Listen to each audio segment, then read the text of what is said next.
আজকের গল্প স্কুল। আমি বাবলু আপনাদের গল্প শোনাচ্ছি। আজকের গল্প স্কুল, পর্ব প্রথম। জুপপুর গ্রাম থেকে সোজা নাক বরাবর 1 মাইল মেঠো রাস্তা হাঁটলে একটা নদী। নৌকায় করে নদীর অপর পাড়ে পৌঁছালেই আরও একটা গ্রাম পড়বে। এই গ্রামের নাম গদাই লস্করিপুর গ্রাম। গদাই লস্করি কথার অর্থ অলস প্রকৃতি বা কুঁড়ে, এইরকম একটা মানে দাঁড়ায়। আজকের গল্প এই গদাই লস্করিপুর গ্রামকে নিয়ে। এই গ্রামের লোকজনের জীবিকা বলতে চাষাবাদ, মাছ চাষ। তার মধ্যে বেশ কিছু মানুষজন অলস প্রকৃতির বা কুঁড়ে বলা যায়। এই গ্রামের অবস্থাপূর্ণ একটা ঘরের ছেলে, নাম ঘোতনা পাইন। গ্রামের ছোট বড় বন্ধুবান্ধব সবাই ঘোতনা বলেই ডাকে। বাপ ঠাকুরদার জমি জমা থাকায় ও ভালো অবস্থা হওয়ায় বুঝতে পারে পড়াশোনা করার প্রয়োজন নেই। স্কুলে যাওয়া, মাস্টারমশাইয়ের দেওয়া পড়া মুখস্থ করা, না পারলে কান ধরে দাঁড়ানো, এসব বড় ঝকমারি। তাছাড়া তাদের মতন অবস্থাপূর্ণ ঘরে এসব পড়াশোনা মানায় না। অতএব নিজেদের চাষের জমি, পুকুর, বাগান মজুর লাগিয়ে ফসল ফলানো আর নিজেরা শুয়ে বসে কাটিয়ে থাকে। ঘোতনা আজ 18 বছর বয়স হলো। বন্ধুদের সঙ্গে কথা বলতে বলতে এক বন্ধু বলে ফেলে, ঘোতনা, তোর বিয়ে থা দেওয়ার সময় ভালো মেয়ে পাবি না। কারণ সব মেয়েরা চায় তার স্বামী পড়াশোনা অল্প আধটু জানুক। ঘোতনার বন্ধুর কথাটা মনে ধরে। তাহলে ঘোতনাকে বিয়ে করতে যদি কোনো মেয়ে রাজি না হয়? আজ দুপুরে মাঠঘাট ঘুরে বন্ধুদের সঙ্গে গপ্তানি মেরে স্নান সেরে ঘোতনা তার বাপকে বলে, বাপ, আমি স্কুলে ভর্তি হতে চাই, পড়াশোনা করব। ঘোতার এইরূপ আবদার তার বাপ প্রায় ভিমড়ি খাওয়ার মতন অবস্থা হয়। ঘোতনার বাপ স্ত্রীকে বলে, ও বউ, দেখ দেখি ঘোতনার জ্বর আসলো কি? ঘোতনার মা তার স্বামীর উদ্দেশ্যে বলে, বলি, আমার কথা কানে যাচ্ছে? স্বামী উত্তর দিল, হ্যাঁ বল, কি বলবি? খোকার জ্বর জ্বালা কিছুই হয়নি। সে বলছে তুমি যতদিন না স্কুলে খোকাকে ভর্তি করাবে ততদিন খোকা বাড়িতে কিছু খাবে না। ঘোতনার বাপ ছেলেকে বলে, আমাদের 14 পুরুষে কেউ লেখাপড়া করতে স্কুলে যায়নি, আর তুই কি না স্কুলে যাওয়ার জন্য জেদ ধরলি বাপ?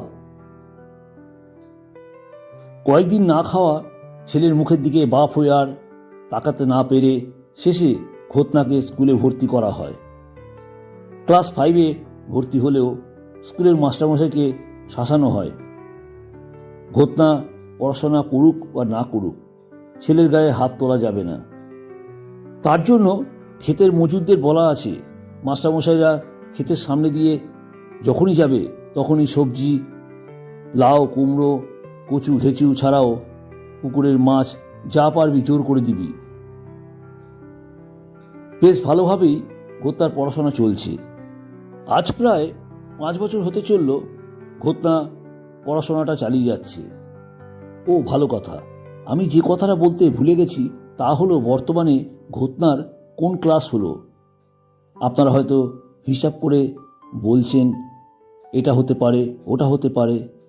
না না, অত আশা তা আবার ঘোতনার উপর? আরে মশাই, ঘোতনার পড়াশোনাটা যে ধরে রেখেছে তা ওর বাপ ঠাকুরদা তো বটেই, ওর 14 পুরুষের ভাগ্য ভালো এই রকম একটা বংশধর পেয়েছে।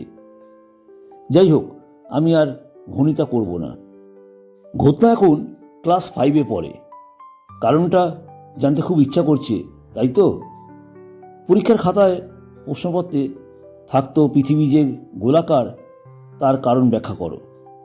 ঘোতনা উত্তর লিখত, পৃথিবী যে গোলাকার তা আমি মানি না, আমাদের গ্রামের যে নদী আছে তার শুরু এবং শেষ আমি কখনো দেখিনি, তাই পৃথিবী গোল হতে পারে না।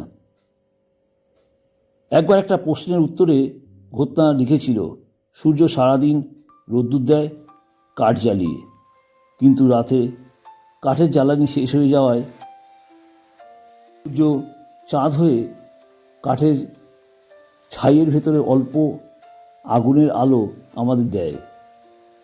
এই উত্তর পড়ে রাগে মাস্টারমশাই 7 দিন বাকরুদ্ধ হয়ে যায়। সূর্য কোন দিকে ওঠে ঘটনার জবাব দিতেও সূর্য নিজের ইচ্ছায় ওঠা বসা করে। এইসব কারণে ঘটনা ওই একই ক্লাসে 5 বছর পড়ছে। এতে ঘটনা বা বাড়ির লোকজনের কিছু যায় আসে না। ঘটনা এখন বিয়ের উপযোগী হয়েছে, তাই পাত্রীর জন্য এক ঘটক ঠাকুর ঠিক করা হয়। ঘটনার আবদার, সে এই গ্রামের কোনো মেয়েকে বিয়ে করবে না। অগত্যা গ্রামগঞ্জ পেরিয়ে ঘটক ঠাকুর গিয়ে পৌঁছায় চেতলপুরে আমোদিয়া গ্রামে। এই গ্রামের সবার কথা বলার ধরনটা কেমন যেন আজব গজব। এখানকার লোকজন বাড়িতে লোক আসলে বলে, দেখো তোমাদের বাড়িতে নোক এইছে। লুচিকে বলে নুচি, লেবুকে বলে নেবু, টমেটোকে বলে টক বেগুন, লালুকে বলে নালু। প্রণাম করলে বলে পিন্নাম করা। এই গ্রামের বেশ অবস্থা সম্পন্ন ব্যক্তি নিত্যানন্দ কসাই, ডাকনাম নেত্য। এই নেত্য কসাইয়ের একমাত্র মেয়ে পুষ্পানী কসাই, ডাকনাম পুষ্প। দেখতে শুনতে বেশ ভালো। পুষ্প বাড়িতে পড়াশোনা করেছে, বলে আমি ইস্কুলে কখনো যাইনি। ইস্কুলে যাইনি মানে স্কুলে যাইনি। ঘটনা পাত্রী দেখতে গিয়ে পাত্রী পুষ্পকে বলেছিল, বলো তো চাঁদ বড় না সূর্য বড়? পাত্রী পুষ্প উত্তর দেয়, চাঁদ সূর্য দুটোই এক সমান, আমি থালা ধরলেই আর দেখা যায় না। পুষ্প যে ঘটনার মতন বুদ্ধিতে বৃহস্পতি, তার জন্য ঘটনা মনে মনে গর্ববোধ করে। ঘটনা ক্লাস 5-এ 5 বছর আছে, এই কথাটা তার বাবা মা খুশি হয়ে গর্ব করে বলতেই পাত্রীর বাড়ির লোকজন অবাক হয়ে বলে, বাবা, তা বেশ ভালো কথা, এটা তো গর্ব করার মতন কথা, পাত্র স্কুলে পড়ে। ভালোভাবেই ঘটনা পাইন ও পুষ্প কাসাইয়ের বিয়ে মিটে যায়।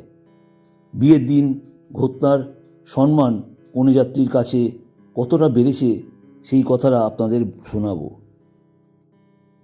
কনেযাত্রীরা ঘটনার ঘরে ঢুকে অবাক হয়ে যায়। দেওয়ালের গায়ে কাচে শোকেসে সারি সারি সাজানো সব মেডেল ও প্রাইজ আর প্রশংসাপত্র। এরা সত্যি সত্যি 3 সত্যি। ঘটনাটা বলা যাক। নমস্কার, আমি আপনাদের এতক্ষণ গল্প শোনাচ্ছিলাম। আমার গল্প আপনাদের কেমন লাগছে জানাবেন। এই রকম সুন্দর সুন্দর গল্প শুনতে চান তাহলে অবশ্যই গল্পের ডায়েরি চ্যানেলটিকে একটি সাবস্ক্রাইব করে পাশে থাকা বেল আইকনটি ক্লিক করবেন। যখনই আমি কোনো নতুন ভিডিও আপলোড করব সবার আগে নোটিফিকেশান আপনাদের কাছে পৌঁছে যাবে। আপনাদের মূল্যবান সময় আমাকে দেওয়ার জন্য অনেক ধন্যবাদ। শুভরাত্রি।